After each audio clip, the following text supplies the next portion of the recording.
My name is Myisha Johnson. I am a resident here in South City.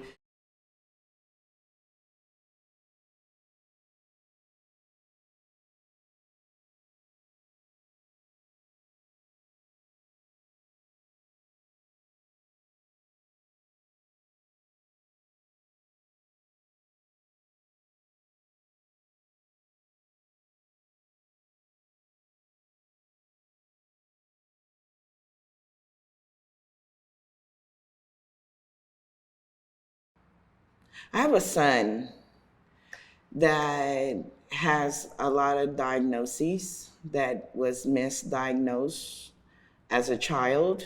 And it was an incident where he had called and he was like, "Mom, how long are you going to be?" And I said, "I'm going to be a while, son. What is it that you need?" And he said, "I want to go to the store," which was like 4 blocks from where we live. Instead of him waiting, he got in the car. He started to walk and got in the car with some friends. The car was stolen. The police caught them about 4 blocks from where we lived. And in fact, like a block from the store. And the kids jumped out and ran, but my son started to run. The officer even stated it in the courtroom. He started to run and he turned around and came back. And I asked him, "Why did you go back?" And he said, "I didn't do anything. So I didn't have a reason to run." When my son decided not to run from the police that day, it led him into the juvenile system. They allowed him to come home. And at the time, my brother's sister had just moved to St. Louis. She was a foster parent. So I was like, oh, he'll be good in her hands.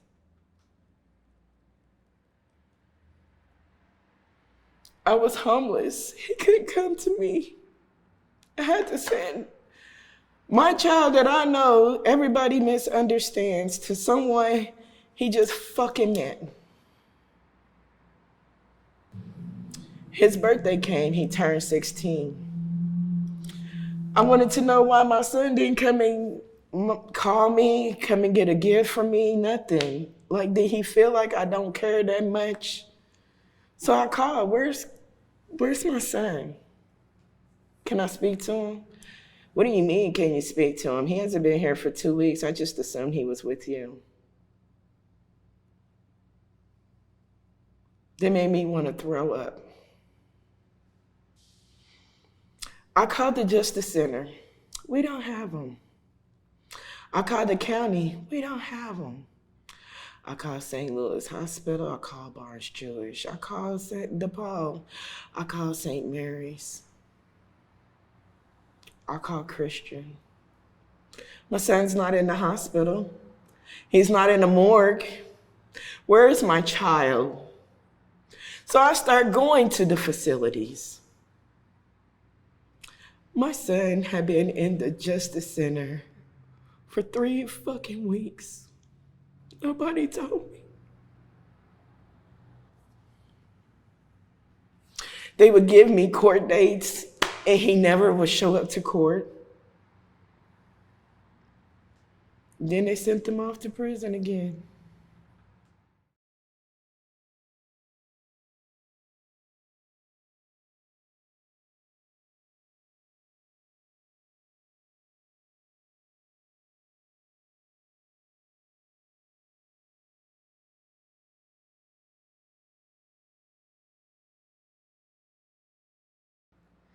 So I reached out to one of my board members.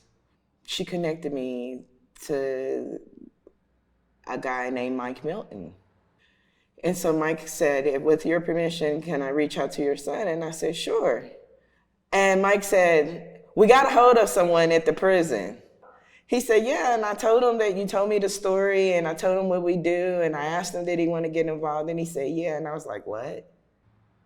So Mike said, I'm going to keep working with him. I'm going to keep reaching out to the prison and seeing what it is that we can do. But when he come home, he may be released to us. And I said, that's fine, Mike.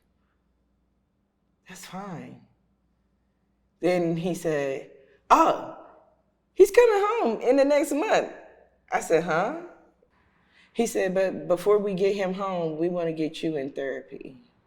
you and your children and the ones that were in the space when all this took place. We want to get y'all in therapy and get y'all some counseling so the triggers don't keep showing up and so that you all learn a different format of how you can communicate with one another. I feel that the therapy and the counseling that FCC provided for myself and my daughter helped. And it started to heal us because we didn't talk about what was going on around us. We just, what's the next step? How we get out of this? How do we get from this? How do we not look back at this? And really, it's how do I address this? How did I show up in this space? How can I show up better the next time this happens?